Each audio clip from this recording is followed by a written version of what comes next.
程神父你好， Hello。我哋而家嚟緊係問問程神父布里斯本版 ，OK？ 好嗱，我哋咧收到好多問題嘅。首先咧就問咗呢個先，好多題啊，不要快啦。咁佢話咧前教宗咧曾經咧祝願全世界嘅基督徒啦，不論任何宗教都要合而為一。如果有其他宗教想直接進入天主堂入邊彌撒領聖體，有冇限制咧？你係講緊佢係去咗新加坡嗰陣時啊，係咪？佢發表咗啲嘢。佢冇指明咯，佢不過係就係咁。呢件事喺嗰度。係 OK， 明白。嗱，我哋要小心咧，即係教宗講嘅係咪所有嘢都係權威咧？咁唔係嘅。咁始終我哋個歸依咧都係嗰個 official teaching。咁所以我都係跟翻個 official teaching，因為2000多年嘅教宗裏邊咧，發一瘋嘅都有。我唔係話呢個發一瘋我唔係話，咁所以首先一樣嘢，你下下揦住個教宗講過啲乜嘢咧，嚟做權威咧，好大件事㗎咁樣嚇。咁呢係第一件事。咁正式個教導係點？即係佢講話，佢個心意係乜嘢咧？就係話佢想全部宗教嘅人，佢話所謂合而為一，或者佢其實我諗原本佢講嗰句説話係講全部宗教嘅人都可以點樣講啊？即係佢都有機會上天堂。類似咁嘅説話，有啲叫得救。咁呢個其實係教會正宗教導係有啲咁講嘅，因為佢有佢條 path 嘅。即係我哋個方法唔係話你要立時離開你嘅宗教變成天主教。最好當然係變成天主教。但係呢個唔係去抹殺咗唔尊重佢而家有嘅信念。而係鼓勵佢同行當中揾到真善美而接受真理。咁呢個亦都係Mother Teresa當年嘅教導 ，OK？ 咁所以咁要了解呢樣嘢即係佢要忠於佢知道係真嘅嘢，要去揾，因為佢有個良知咁。咁所以呢個同埋佢問嗰個問題嘅下半部咧係有個距離嘅，right？ 即係佢我哋要想即係我哋走宗教之間要有 dialogue係好耐嘅事，不嬲以前好耐以前。天主教同猶太人都嘗試有得人，天主教對伊斯蘭教人都嘗試有得人，咁當然之前就係一個似乎處於一個敵對嘅狀況啦，咁但係譬如你Francis of Assisi係想去中東嗰度勸化嗰啲伊斯蘭嘅人翻嚟天主教，但係佢唔係一個敵對嘅方法去㗎嘛，佢係一個分享嘅方法，係俾你睇到點解天主教係啱。咁呢個個交流去睇個真善美係指向邊度咧？我哋係咪忠於呢樣嘢咧？咁呢個仍然係我哋抱嘅大方向，同其他宗教嘅交流。咁至於同其他交流嘅人當中嘅人入去我哋話我哋一齊祈禱，帶咗入天主教，甚至佢嚟我哋嘅彌撒，會唔會派聖體俾佢？咁梗係唔可以啦。就算派聖體俾佢，嗰個為佢都唔係一個聖體，都唔係共用嘅聖事，因為佢唔信啊嘛。冇錯，純粹一塊餅。即係為佢嚟講，只係一塊餅。咁變咗係，即係耶穌都有警告我哋係糟蹋咗你唔好擺珍珠喺豬前面啊嘛。佢自然唔會珍惜噶嘛。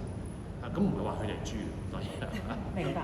咁但係即係呢個係即係要有足夠嘅準備同埋即係有 reasonable hope， 佢知道佢領受嘅係乜嘢，我哋就去俾聖體俾佢。所以點解就算有啲領咗洗嘅人喺即係某種唔製造 scandal 嘅情況底下，我係唔可以派聖體俾佢。即係因為佢同我都知道佢係唔應該領聖體。咁係啦。好，第二題，對於周邊嘅親朋好友，點樣引導佢哋嘅信德咧？尤其係要發自內心嘅意願，承認基督真實存在喺我哋生活當中。第一咧就係即係引導呢個字都用得好嘅，即係你冇得逼嘅。唔好逼佢。咁我諗首先要明白福傳係咩回事咯？福傳唔係俾一啲佢冇嘅嘢。福傳唔係教導對方。呢樣嘢係真係乜咁諗啦？其實呢家福傳好重要，第一樣嘢就係彼此之間有份尊重。尤其是家人，我係咪慶祝緊佢已經有嘅真善美？我係咪豐盛緊彼此嘗試去豐盛緊對方？因為我哋好多時緊張我哋屋企人嘅不信，其實係佢整個人嘅可能一個冰山一角嘅少嘅一部分，其實佢可能有95%係一啲好嘅嘢。咁如果我哋啄住嗰樣嘢 make a case out of it 咧，咁有時會抹殺咗佢嘅身份同埋彼此之間嗰個關係。咁所以我哋好小心知道就係哇，我成個人佢嘅信仰點樣去推動佢去起碼睇到我信仰嘅人係活緊嗰個喜樂有愛仁愛喜樂平安出嚟。係咪？呢個聖神嘅果實係我哋釐定我哋嘅信仰喺對方嘅眼前係有冇呢個真實性喺度。如果對方睇唔到喺我哋身上，我哋嘅信仰係有真實性，係嘛？即係如果我哋講真，佢未信呢個話題咧，我哋都兇神惡煞嘅。咁對方都會不得不諗就係話入咗教會跟你會唔會好似你咁兇神惡煞？會唔會窿口窿鼻？會唔會對住其他嗰啲不信嗰啲人都會憤世嫉俗咁？即係我哋 present 個咩 message 俾人？呢個係重要嚇。咁咪扮嗰啲人，我哋自己都要係會心當中係睇到，佢唔係一個冇信仰嘅人，佢係一個有好多好嘢，但係未 connect 到去天主嗰度啫。佢係未意會到天主可以豐盛佢已經好嘅嘢。咁由呢個角度去睇。咁有樣嘢亦都係有時係同佢分享我哋信仰當中嘅治癒平安天主嗰個嘅真實嗰份嘅喜樂嗰份可以幫到人嗰份嘅感恩又唔需要好複雜好高尚嘅言辭，唔需要好 dramatize， 好純樸嘅分享，真誠嘅。咁對方會知道，即係所以我聽到譬如有啲真係做得呢樣嘢係由衷嘅咧，身邊嗰個會話：哎呀，我太太我先生佢信教好，我知道信教嘅人好。咁呢個係成功咗第一步，即係佢對信仰呢樣嘢係會綻放咁大嘅功效咧，佢係有個信任喺度。咁所以佢下一步就容易啦，你邀請佢你有冇興趣去我哋一個音樂晚會咁可能係唔係咁説教㗎，佢可能會願意㗎。或者一啲嘅堂區嘅歡聚係當中可以慶祝我哋幾多人領咗洗或者我哋幫助咗幾多人咁我覺得教會原來好多人好開心咁樣係互相扶持喎。咁即係變咗係呢個唔係造作，呢個係真實。咁佢睇到教會我都想有呢啲嘢。咁再到時邀請佢去入教咧就容易。係總括即係話，其實首先同佢建立咗個關係先至可以做到咧。頭先關係同埋見證咯。係我哋見證緊啲乜嘢？OK， 好啦，對另外一條問題就係話，對於有啲神父咧認為咧送聖體員啦，同埋手領聖體咧係褻瀆聖體喎。程神父有咩睇法？你再講過啊？有啲送聖體員。係啊，即係由送聖體員去送聖體，或者我哋手領聖體，其實係褻瀆我哋個。嗱，我諗呢個咧要澄清少少嘅。我諗要搞清楚實質嗰個教學。咁啊，驚我哋翻返去個教會嘅正統教學啦。教會正統教學就係咁嘅，有分所謂 ordinary， 即係ordinary 同埋 extraordinary。係。即係常規同埋非常規。OK。咁常規嘅送聖體員咧，就係領咗神品嘅。咩人領咗神品咧？就係神父啦、主教啦、教宗啦，同埋執事。係。OK。咁亦都仲有一個 category 嘅，就唔係神品，就係 acolyte。咁可能香港人比較陌生呢樣嘢，中國人 acolyte 咧係男士咧，佢唔係普通嘅一個輔祭咧，而係正式有個儀式咧，係俾咗呢一個 ministry 呢個事工俾佢嘅，係要登記嘅。咁呢家好少名教又有呢樣嘢，有啲個別嘅宗教嘗試推動，但係都要好小心，因為呢家多咗好多女士咧係做輔祭嘅。咁點解淨係男士可以做 acolyte 咁？因為 acolyte 原本係準備去做執事，係其中一個小事工，minor ministry 俾準備嘅人嚇。咁所以女士唔可以避，因為女士唔可以做執事。咁佢係可以即係 accolade 個 level 咧，你已經可以係處理聖爵啊，嗰個幫手洗聖爵啊之後，飲嗰啲餘下嘅聖血啊，種種嘅處理。咁呢啲係常規嘅人士。當因為牧民嘅需要，要喺適當嘅時間可以遣散咗啲教友底下，因為唔夠常規嘅人士咧，教會就係放寬咗係準非常規人士喺足夠嘅準備底下，去幫手派聖體。咁呢個包括咧喺禮儀當中咧，喺禮儀之後去探訪嚟唔到嘅人，兩個都包括嘅，去醫院啊，去啲空班啊，種種，甚至係脫離咗禮儀嘅時間，佢可以有 access 咧去呢個聖體櫃。咁again係有關常規咧同埋非常規。常規人士開聖體櫃可以幫佢攞聖體啦。咁非常規人士咧，當冇可能嘅時候，又必須要送聖體，咁可以網開一面俾佢個特別嘅 dispensation 嘅權授啦，俾佢咁有好多都係咁做。要針對咧就係呢個常規同埋非常規咧，有時咧係濫用。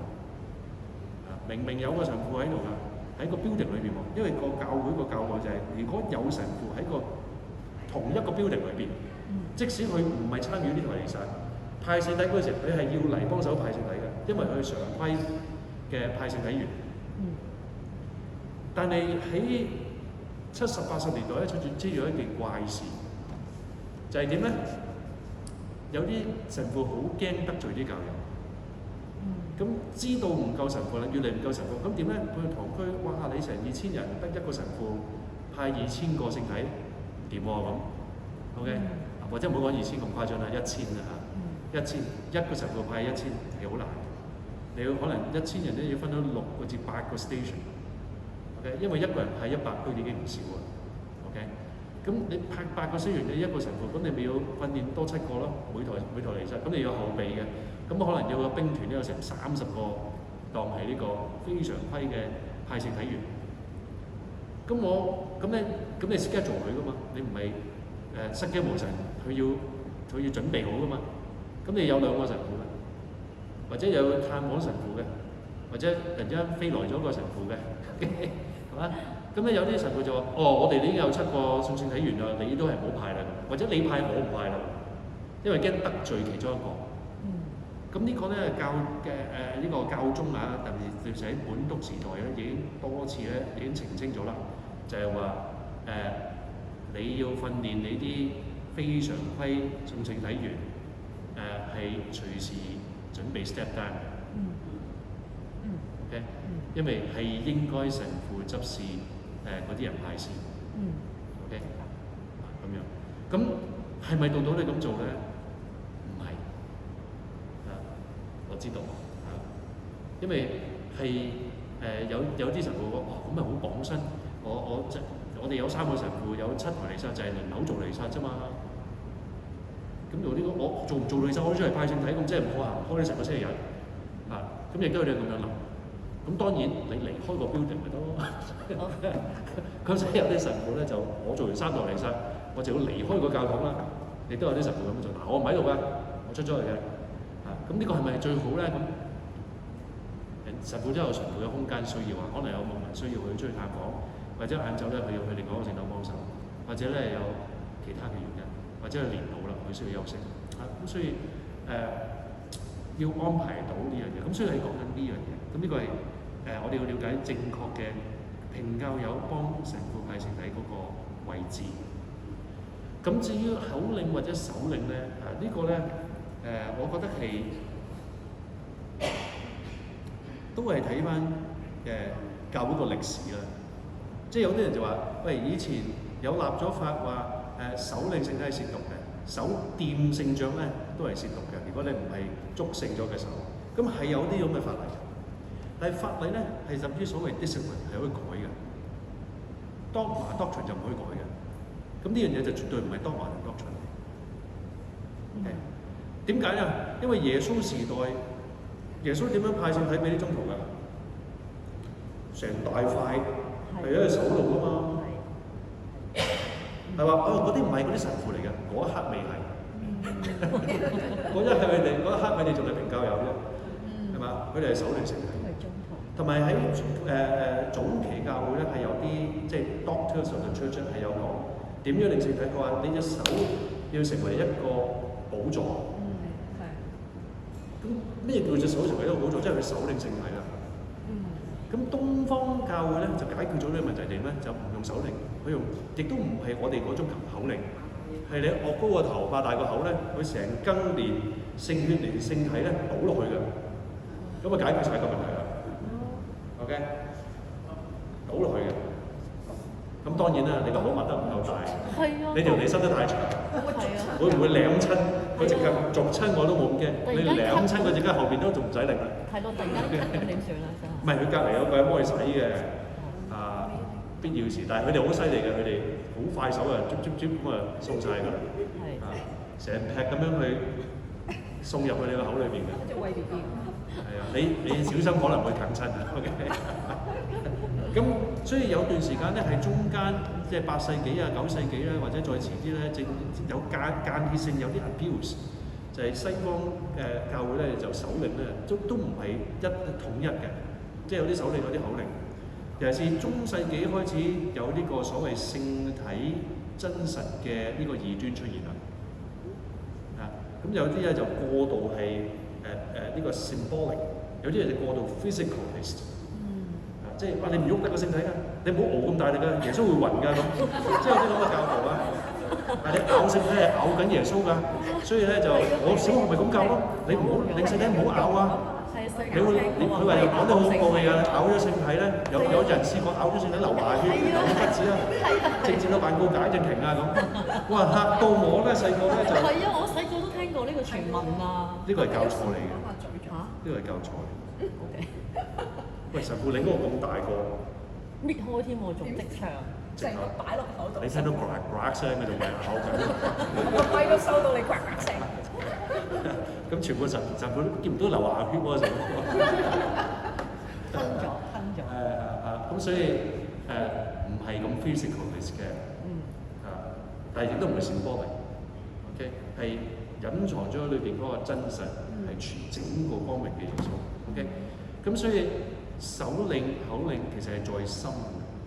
嗱當然唔係 sorry 講翻咪嗰度，點解會停止咗手領咧？就因為開始有 abuse 即係當中世紀發生好多事咧，同埋好多教育方面開始有嘅缺失咧，咁變咗好多人咧根本唔知自己領乜嘢，咁咪周圍劈。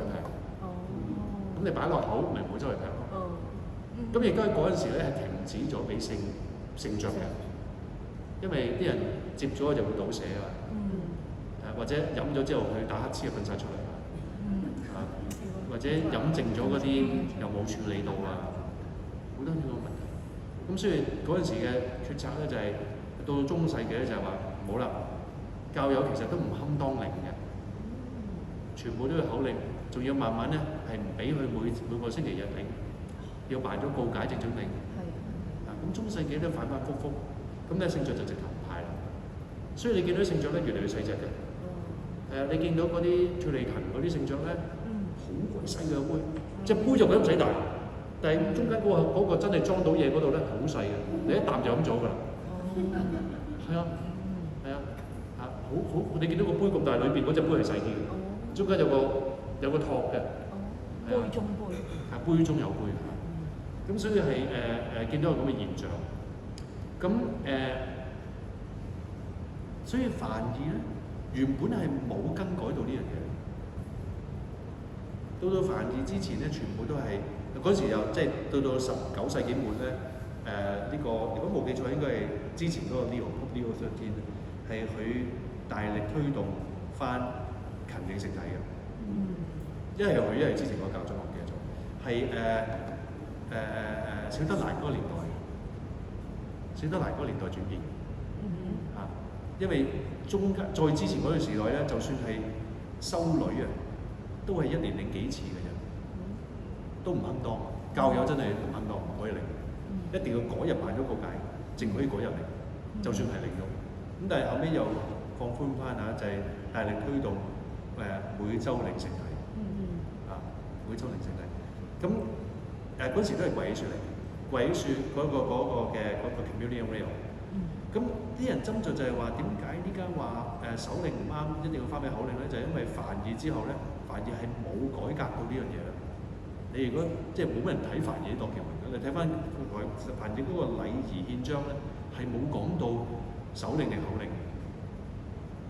咁咧有啲人就博懵啦，有啲人博喺歐洲咧，喺美洲咧，就開始有啲神父話：梵二呢家俾好多自由我哋啦，我哋依家可以手領。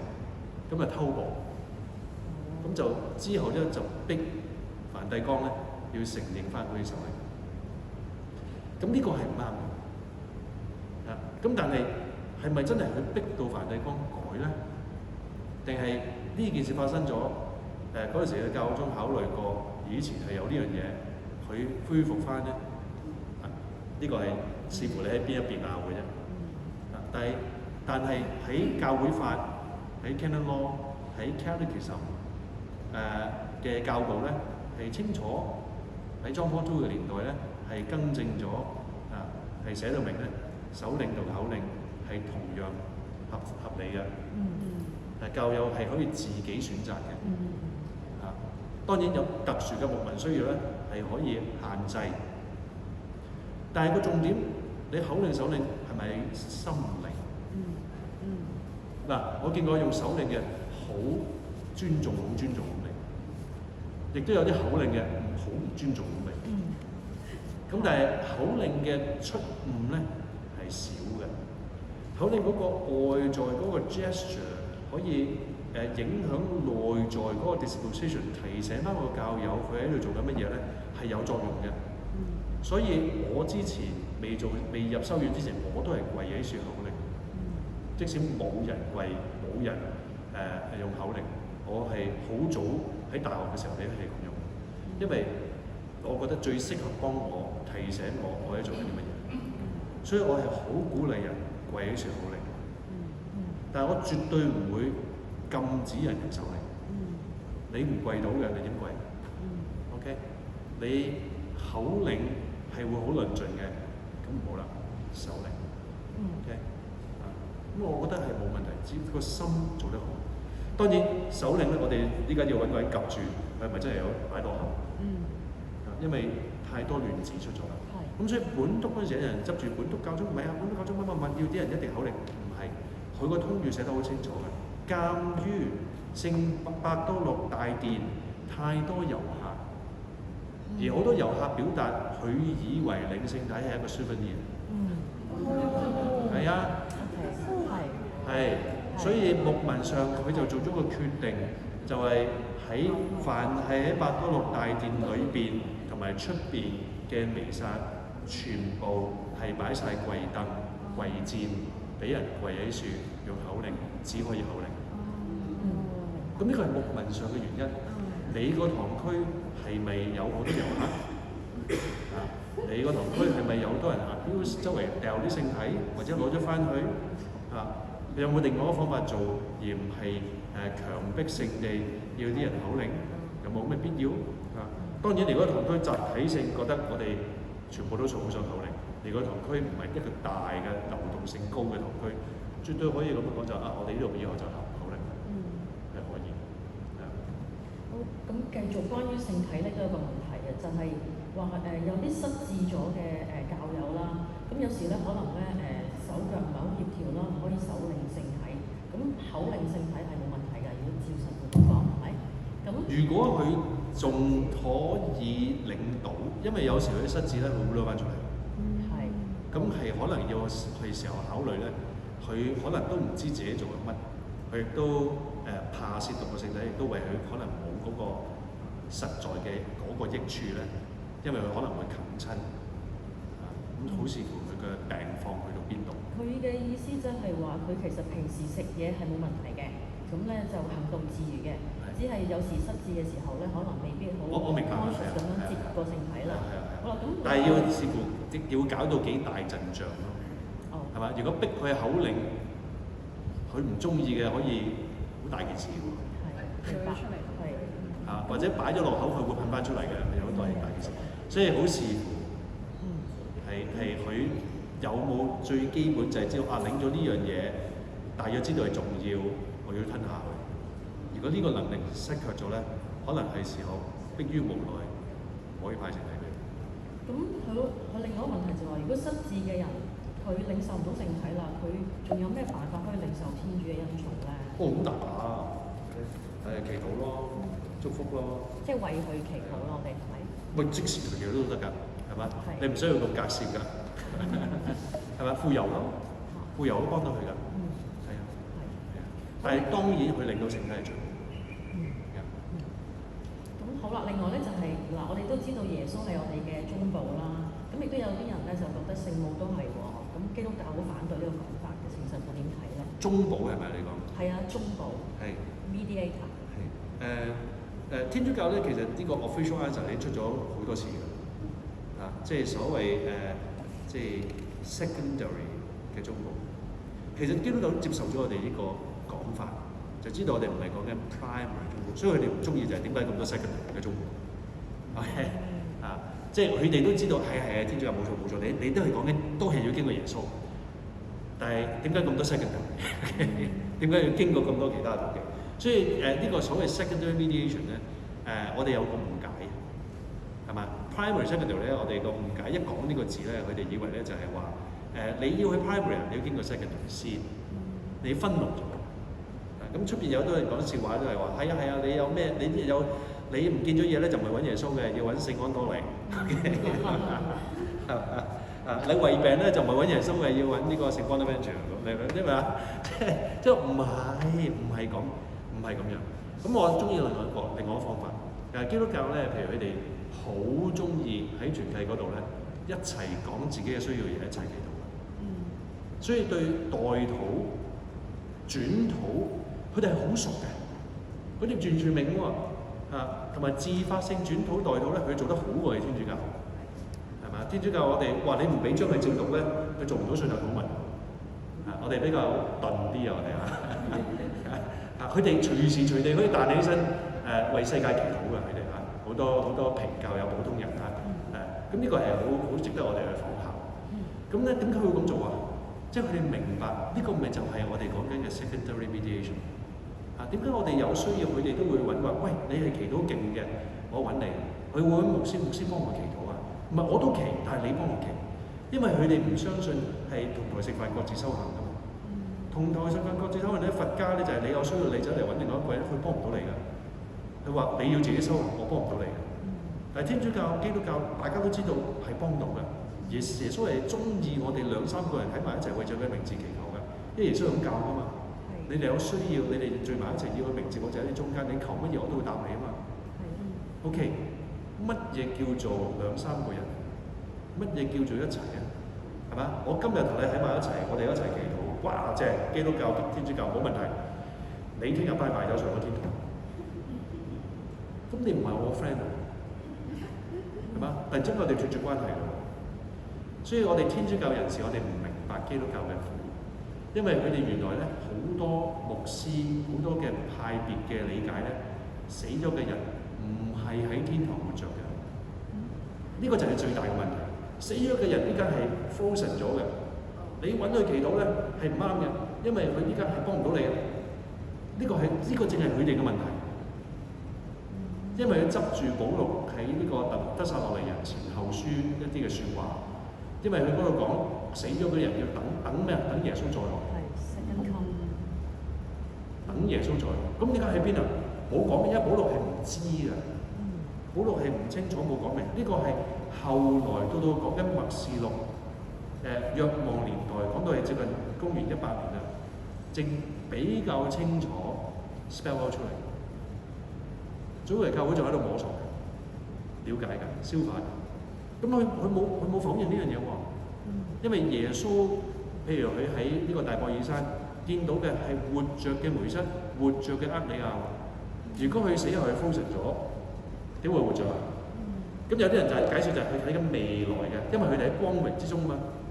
呢兩個人喺光明之中嘛，嗰陣時耶穌都未死而復活，佢點解喺光明之中啊咁？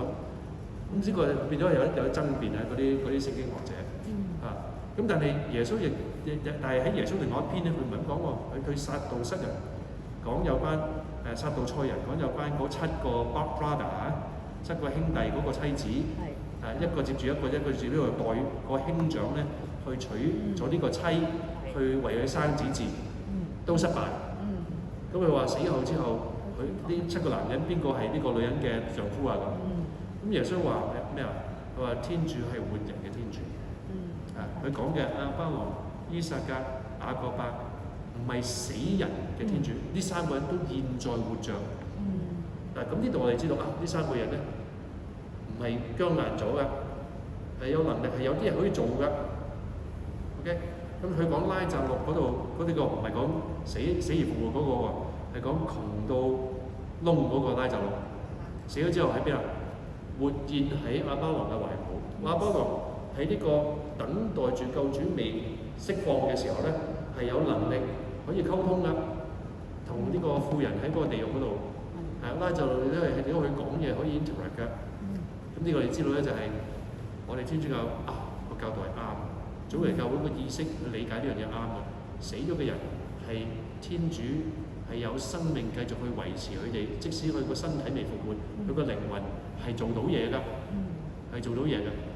佢做到嘢係知道我哋咩事㗎，係可以為我哋祈禱嘅，佢哋我哋嘅朋友嚟嘅。而事實上，你點解釋咁多嘅聖人繼續可以回應我哋嘅祈禱啊？釋放咁多嘅恩寵啊？咁當然呢個佢可以話你先入為主啦，你已經話佢哋幫緊你，所以明明係你求天主俾你嘅嘢，你都話係透過佢哋啊。咁你又啱嘅呢樣嘢，你可以咁樣講。但係佢哋話死咗嘅人係唔能夠喐動，唔能夠幫我哋咧，呢個係錯嘅。咁呢個佢哋有呢樣嘢，佢唔會提呢樣嘢嘅，因為佢唔知道原來佢哋信呢樣嘢嘅嘛。所以佢個理解一跳就跳咗，喂，佢幫唔到你㗎，點解死咗嘅人幫唔到你㗎？佢都費事講。但你問咧，唔係喎，死咗嘅都係朋友喎，都係活著喎，喺上邊喎，佢仲近天主喎。跟住話唔係啊，佢哋要等耶穌再來。咁你就原來你唔信呢樣嘢。太好啦，用一啲經文咧去解釋，咁我哋咧有一個 ground 就可以同佢哋解釋啦。OK， 咁仲有好新一條就係程神父佢話探討一下罪嘅因啦。如果教友遵守罪嘅咩話？罪嘅因我唔明喎。罪因 OK， 罪的因佢話 OK。罪的因由。咁如果教友遵守聖教會教理，除咗10誡之外，同埋聖教會嘅規定，同埋一個耶穌基督嘅教導，生活上嘅自律。咁罪嘅定義上要點樣可以用自己嘅方法去尋找咧？即係乜嘢為之係罪咧？要辦告解咧？有邊啲罪？呢個有少少 circular 即係佢自己都講啦，即係罪嘅定義佢已經講咗啦，同埋一開始佢講咗，跟住就問翻罪嘅定義。即係除咗10誡同埋聖教會規定之外，咁仲有啲咩罪？我哋其實耶穌已經講得好清楚啊！罪咧，我哋嘅召叫係好似耶穌愛我哋咁愛。OK，咁其實最簡單就係凡我哋做不像耶穌的，就是罪。唔係就是錯。但係你明知故犯嘅，或者你明該做唔做嘅，變成為罪咯。有知識，有自由，知道係有問題嘅嘢，該做唔做，唔該做去做嘅，咪罪咯。就係咁簡單。其實仲簡單啲，就係凡你不願人喺你身上做嘅，你去做喺人身上；凡你渴望人哋做喺你身上做，你唔做喺人身上，咁咪罪咯。再另外一個講法就係耶穌喺呢個馬太福音第25章，凡你為最小嘅兄弟所做的，就是擺喺你面前嘅需要，你所做嘅就係為耶穌做，你所不做嘅就係沒有做。呢個就係對與錯之間。呢啲都係唔同嘅講法。唔係一個 code 咯。如果一個 code 咧，我哋只能夠話一個律法。法律嘅問題就係點解我哋咁多律師嘅問題咧？就係因為你立法只能夠話你唔準做乜嘢，或者做咩有咩後果，呢個係事情嘅一半都冇，係嘛？你越多法律咧，你越多條款咧，就越多漏洞，係嘛？你見啲細路都係㗎，唔準點個路，或者唔準行咁近，啲僆仔係點咧？咁啊行到近到未係你話嗰個位啦，咁夠唔夠遠啊？咁咧係嘛？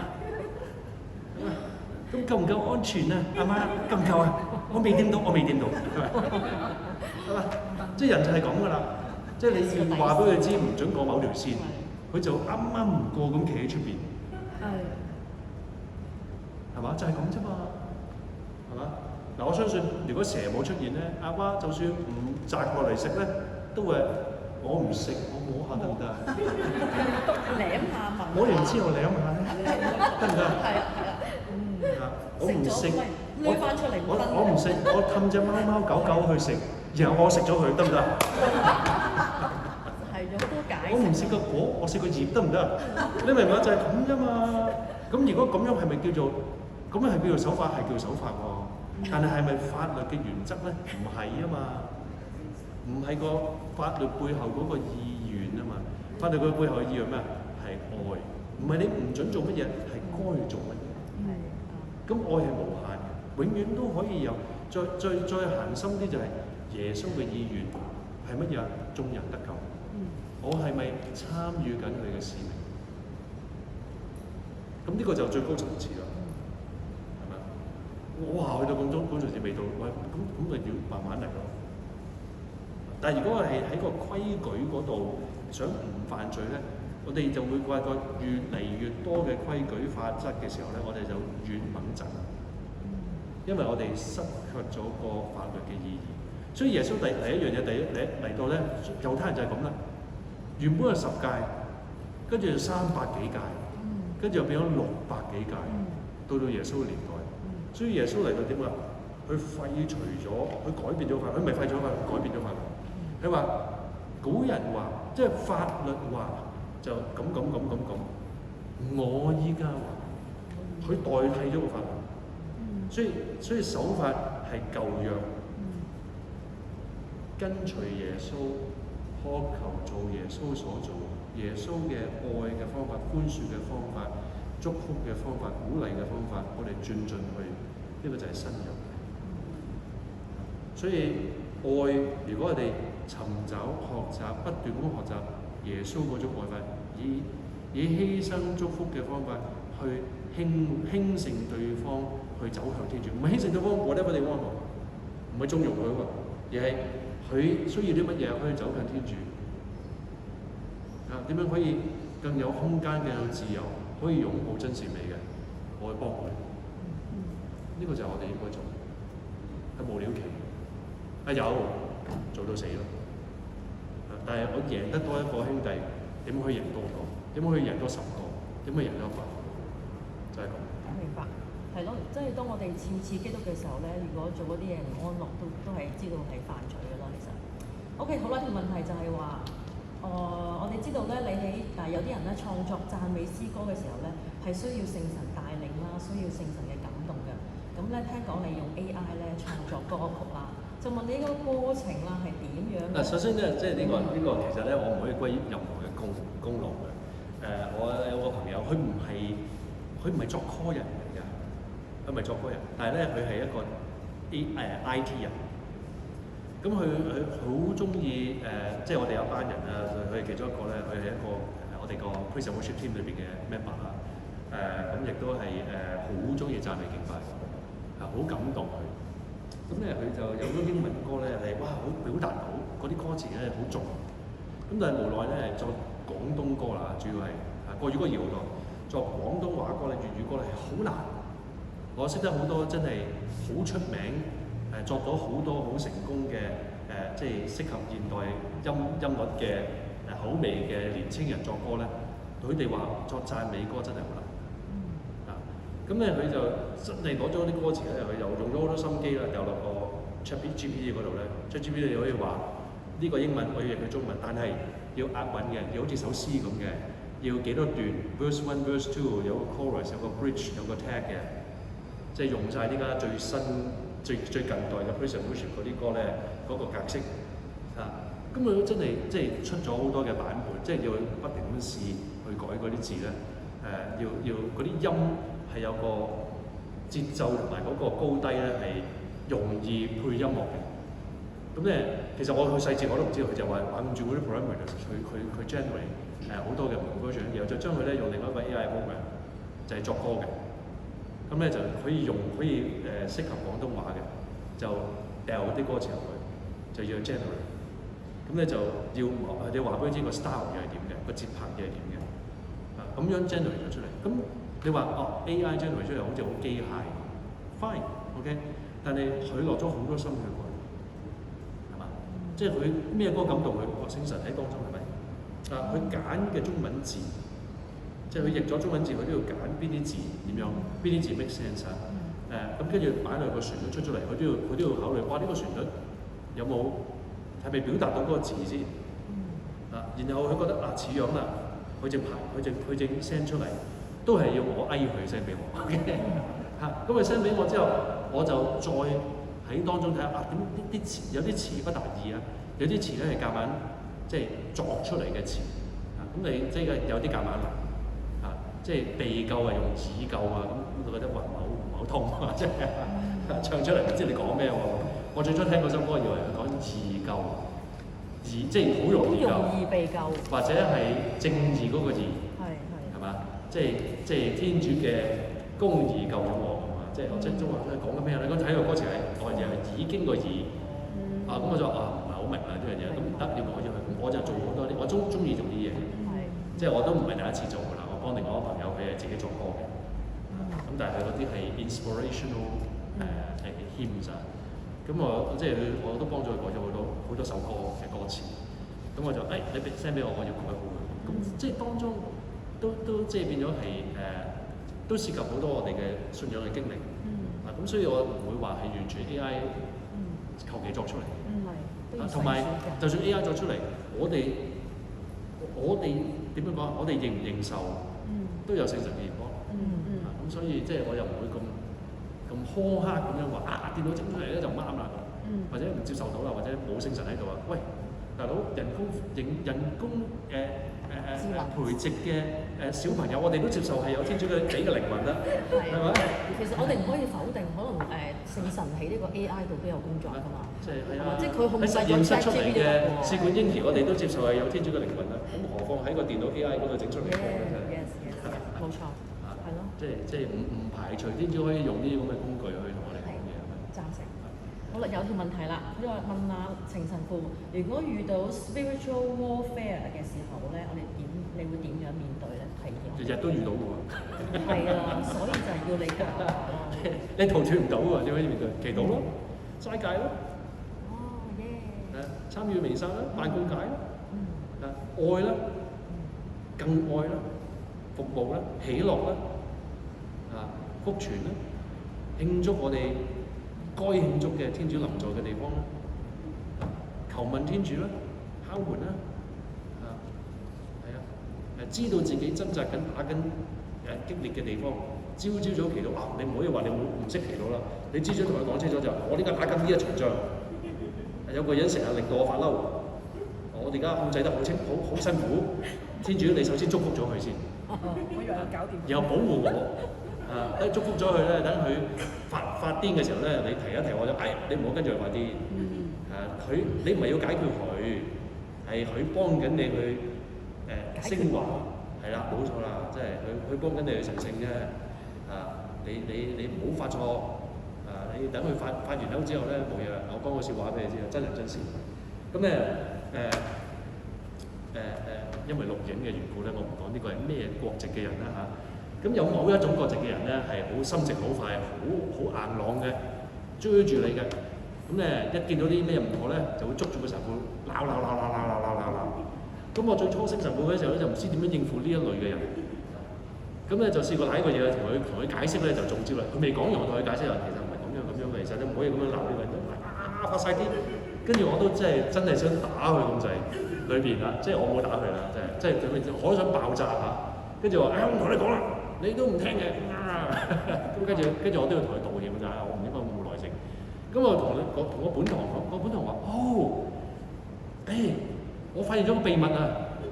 佢哋其實咧唔係鬧緊你㗎，你唔好發錯，你就係原來係咁啊！咁咧，你等佢發作完之後咧，可能需要你4個字又好5個字又好咧，跟住你心平氣和咁問佢，我聽晒啦，你想我做啲乜嘢咧咁？咁你就會發覺咧，原來佢係唔係鬧緊你㗎？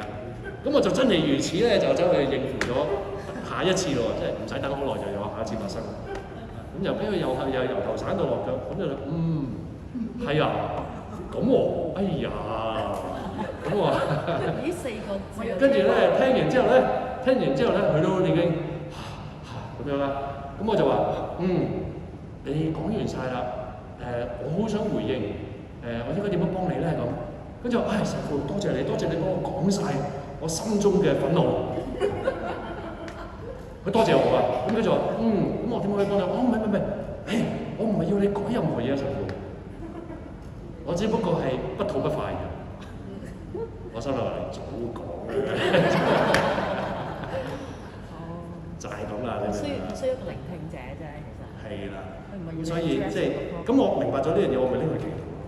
就話原來有好多人咧係爆炸嘅要，佢唔係爆我，佢係爆自己啫。唔好跟佢爆。咁就唔係敷衍佢喎，唔好敷衍，一定要由衷。就係呢個人真係好痛啊，唔係咁樣嘅。點樣咧？即係少少佢講嘅嘢不盡不實咧，有時候。咁但係有好多時都唔係喎，即係唔真。其實我就成日提醒自己就係話，如果講嘅係謊言咧，其實我唔應該咁緊張。係咪？如果講嘢係假嘅，咁即係冇事啦，即係唔使改啦。好。咁但係如果講嘅係真咧，我要聽，係嘛？因為關我事啊嘛，係嘛？如果講嘅真，呢樣嘢真係有發生，我真係唔開心喎。咦？雖然可能我無知或者唔關我事，唔係直接關我事，我哋都要正視，我都要同其他神父坐低傾下喎。咁我都要講清楚我聽到你咧，特別係呢件事咧，真係有呢個聽落去，我哋真係要處理。喂，咁佢知道我可以抽絲剝繭咧，佢好開心嘅喎。神父，原來你知㗎，原來你明我講咩㗎？係嘛？係啊，你講呢樣嘢啱啊，我會幫你去睇啊。但係其餘嗰幾樣咧，你下翻啖氣咧，我同你慢慢解釋。咁你個 confirm 咗affirm咗一樣嘢咧，原來佢好開心。咁呢個係即係唔係呢個係真係要嗰個牧民嘅觸覺。咁我都係因為身邊有啲即係有啲經驗啲嘅神父去提一提我。咁我係唔使咁當局者，即係入咗個窿嗰度。咁變咗呢個就唔係一個 spiritual warfare 啦，而係一個牧民嘅祝福嘅機會。咁有好多時都係咁，即係我哋帶入去祈禱，或者揾人，即係揾啲即係喺呢方面似乎似刻強壯或者有經驗嘅人傾下，原來有好多嘢唔係咁樣，唔係我哋諗咁樣。咁呢個都係解決到嘅方法。咁咧上個禮拜咧，神父咧曾經推介過幾本書俾我哋啦。咁咧就有個問題咧，教育就話可唔可以再講多一次？大件事啦。你都唔記得咗啦。提我啊。OK，呢個可以第日我哋喺個 WhatsApp 度群組度。係啦。我真係唔記得，我介紹得太多。OK，我哋錄低咗㗎，好似錄低咗。咁你抄翻出嚟俾佢。好啊。使唔使抄翻俾你啊？唔使。OK。因為我唔知佢講邊，我唔知個 context。係咪一本叫做 Abandonment to Divine Providence？ Abandonment to Divine Providence 係呢個Jean-Claude de Caussade 係一個神父嚟嘅。你唔使你搞唔掂個名唔好理，係得一本嘅啫。Abandonment to Divine Providence。有個類似 Miracle Hours。Miracle Hours 係啦，嗰本就薄好多嘅，呢個就係12種唔同方法祈禱。OK。Matthew Kelly。Matthew Kelly 咧，嚴格嚟講，我就冇介紹本書嘅。我係提過佢寫邊本書起家出名，就係嗰個叫 Rediscover Catholicism。咁呢個係好街知巷聞嘅呢本書喺英語方面。中文真係唔知有冇譯到嚇。咁但係咧，我上次提及嗰個叫做 legitimate needs，係啦，legitimate 合理需要咧，佢有好多 resources，因為佢有好幾本書咧都係用呢個題目 legitimate needs 合理需要。needs， 咁呢個係一個幫人哋去理解自己，同埋去聆聽到天主嘅一個 insight 啦。OK， 好啦，呢個問題咧就話聖女大德蘭咧曾經講過啦，祈禱有9個 stage 嘅。咁現代人係咪都可以達到神魂超拔嘅境界？嗱，佢其實就唔係講緊神魂超拔嘅，神魂超拔就冇㗎啦。有啊有冇冇，唔係你可以求到嘅。OK， 俾你都唔係好事，有即係真係做到你死嘅。佢就係想問你啊 ，Shall we ask for this grace 啊？你可以問嘅。呢個神魂超拔你可以問嘅。可遇不可求，睇下俾唔俾？可問。你到時俾咗你，你又可唔可以唔要？唔係，追求嘅唔係神魂超拔，唔好追求呢啲咁外在嘅嘢。追求嘅係更加與天主嘅旨意合一。呢個就係重要。追求更圓滿嘅愛，更圓滿嘅犧牲，更圓滿願意為人做補贖，更圓滿地渴求靈魂嘅得救。OK， 有個教友咧就問啦，而家好多咧啲 overseas 嘅 pilgrimage 嘅 overseas 嘅 pilgrimage 嘅。係啊，佢話值唔值得咧？其實因為好貴嘅呢啲咁嘅海外嘅朝聖。哦，有錢就有有錢嘅做，冇錢就有冇錢嘅做，係嘛？着鞋去行係咪？你知道你每日都可以做 pilgrimage 喎。係，今日嘅聖人係邊個？你就揾個同嗰個聖人有關嘅。就係咁啫嘛。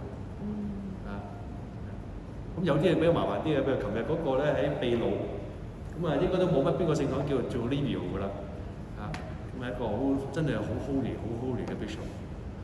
我去過見過佢個頭骨嘅，佢係一個奇蹟綻放奇蹟嘅一個主教，喺秘魯。咁你呢度唔會有一個咁嘅聖人嘅地方㗎嚇。好，但係可以即係。去唔到，依家可以有 virtual pilgrimage 㗎嘛？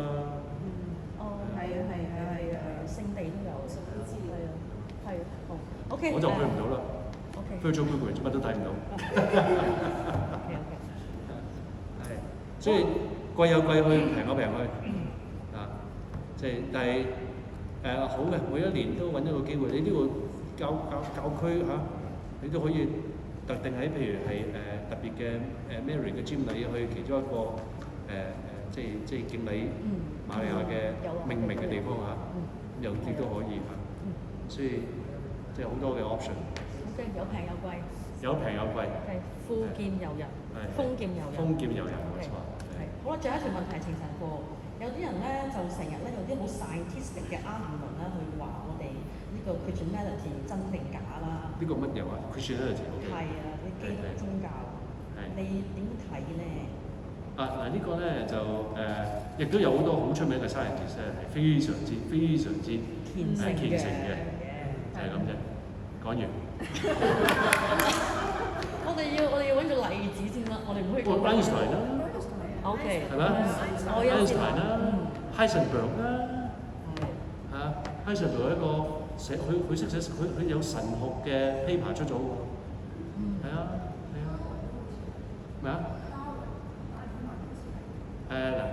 ？Darwin 咧就唔好去嗰度啦。達爾文咧係謬論嚟嘅，佢係一個好差嘅 scientist。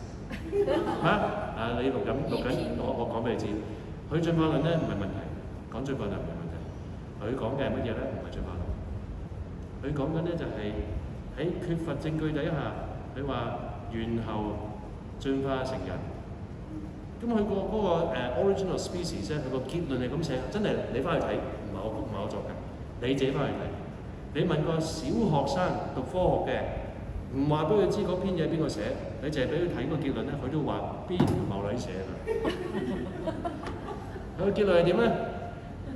似乎冇嘢可以證明猿猴點解會化成人，因為我哋解釋唔到人嘅 intellect 喺邊度嚟嘅。跟住佢寫咗句犀利嘅大膽假設，但係如果你攞走個 intellect， 突然間發覺猿猴同我哋好相似啦。咁既然動物可以進化，或許有一啲我哋唔明嘅，就令到佢哋進化咗有智慧出嚟。哇！佢解釋唔到嘅嘢就攞走佢，哇！犀利啦，係嘛？咁就解釋咗啦。係咪無賴啊？即係耍咗人啫。科學無賴。OK， 講完啦。咁就係呢個就係大叫問題。嗱，佢之後有人話佢唔知轉化翻又乜鬼嘢？呢個我唔知啦。呢個係佢同天主之間嘅嘢。我唔係評論緊佢嘅人，我係評論緊佢嘅科學。我哋咁尊重佢嘅科學有關Darwin 咧就解釋咗我哋唔係天主創造嘅，係進化出嚟。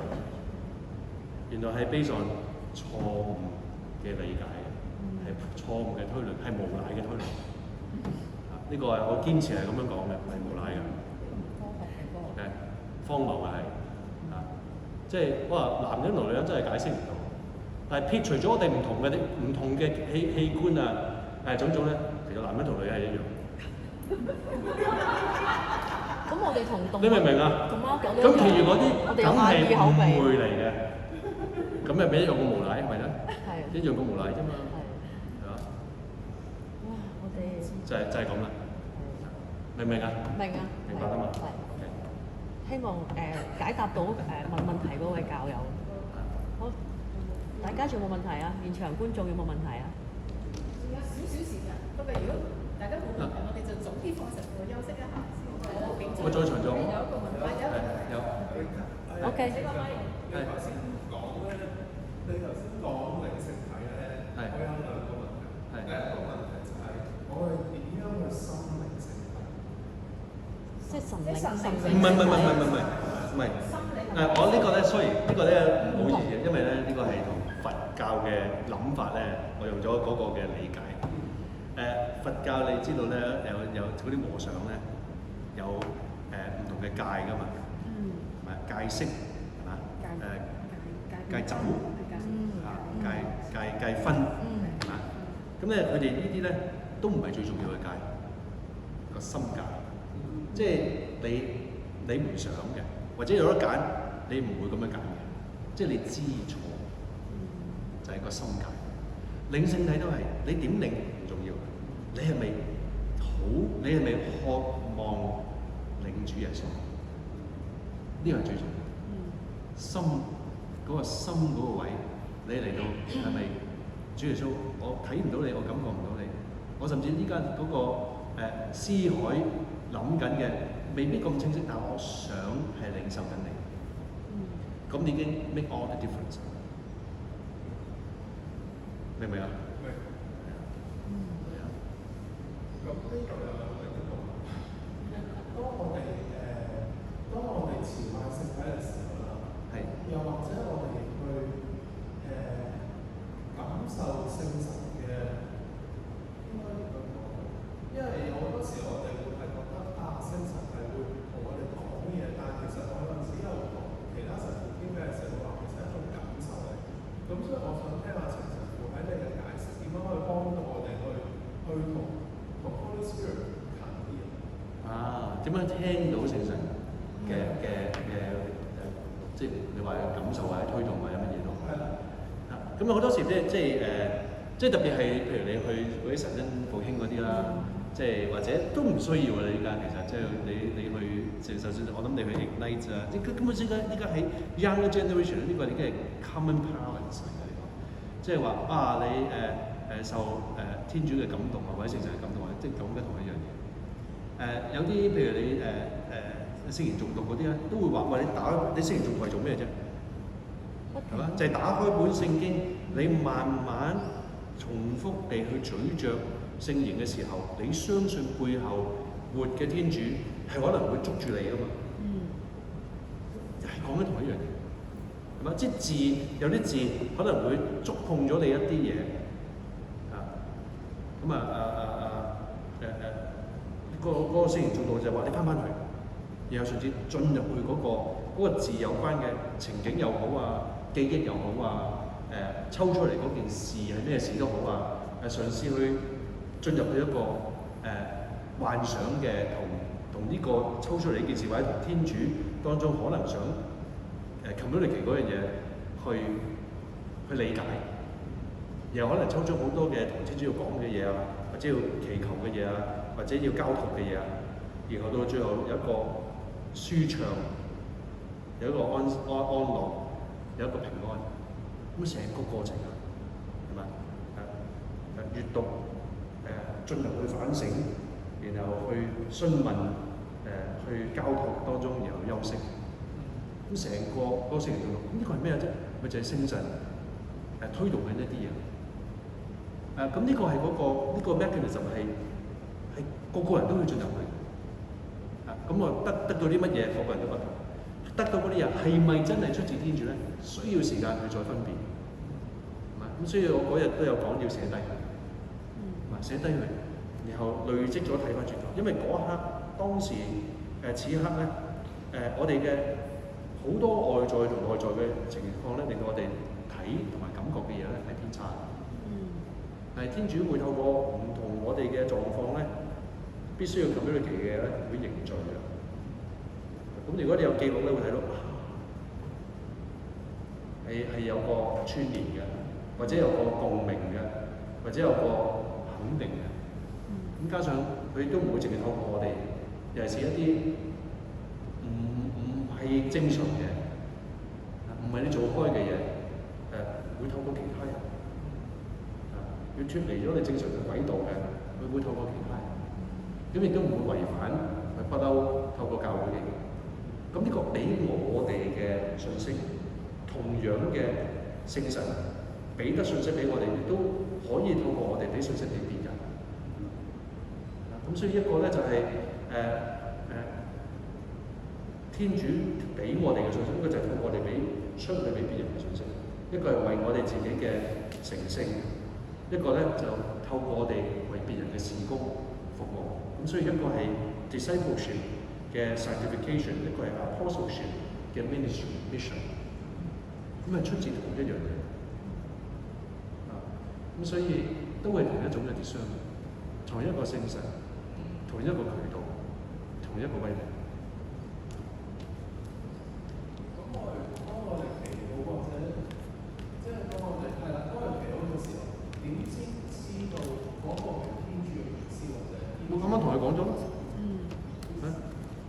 記錄咯，又睇翻呢個最安全，記錄睇翻，有啲古怪嘢睇問同天主講啲，你透過第二個人可唔可以 confirm？你透過外做嘅可唔可以 confirm？係咪我自己胡思亂想？咁當然自己有啲嘢都要睇下，就係喂呢樣嘢異端嚟嘅喎，係嘛？同聖經講嘅調轉嘅喎，係咪？即係即係嗰個講個故事咁啊，3位一體變咗4位一體喎。4位一體？邊4位？真係嘅真人真事喺祈北當年有個女士好多神事嘅，咁佢寫出嚟啲 prayer 啲信息係好重嘅喎，咁好多主教神父都跟咗佢，以為佢會更新呢個祈北教。咁隔咗一段時間咧，好幾年啊，突然之間有一日，佢話最新消息，啱啱聖母同我講，唔係啱啱天主同我講，就係話聖母要翻嚟啦。佢其實已經喺人間啦，佢已經再一次成為肉軀啦，嗰個就係你啊！真㗎，真就係咁發生。咁跟住咧就話從此，所以一個新嘅最後一個時期已經開始啦。依家你要話俾人知，唔再係3位一體，係4位一體。嗰個你係乜嘢啊？嗰個女人啊，嗰個神事者啊，嗰個係聖母。天主同佢講啊。佢話天主同佢講。佢話即係聖母就係你啦，係咪即係？係啊。我即刻嘣咯！你梗冇聽過啦，因為啲異端嘢都唔好講俾咁多人知啦。係啊，咁當時佢啱啱爆發呢樣嘢，都仲有啲神父跟緊佢㗎。係啊，咁鬧得好大件事。係啊，後尾梗係冚咗啦，就話喂。超級異端啊！呢個係啊，所以天主唔會咁樣，唔會出爾反爾，唔會反對自己嘅。聖言聖傳教會嘅官方嘅教導，佢係唔會佢放咗唔會收翻。呢啲 public revelation 係唔會改嘅。係啊。就係咁啦。咁所以即係係咯，天主唔會叫你做一啲殺人放火啊、傷天害理嘅嘢。但你會唔會叫你離鄉別井？離鄉別井啊，可能係嘛？拿起你的床。拿起你的床。或者會唔會去叫你做一啲危險嘅傳教工作咧？有可能。有可能。但係唔係個人，係嘛？咁呢樣嘢真係要想清楚。咁你嗰啲大件事嘅會影響其他人嘅，咁最好就係揾個神師搞清楚好啲。係咪？係啊。有。仲有冇？有。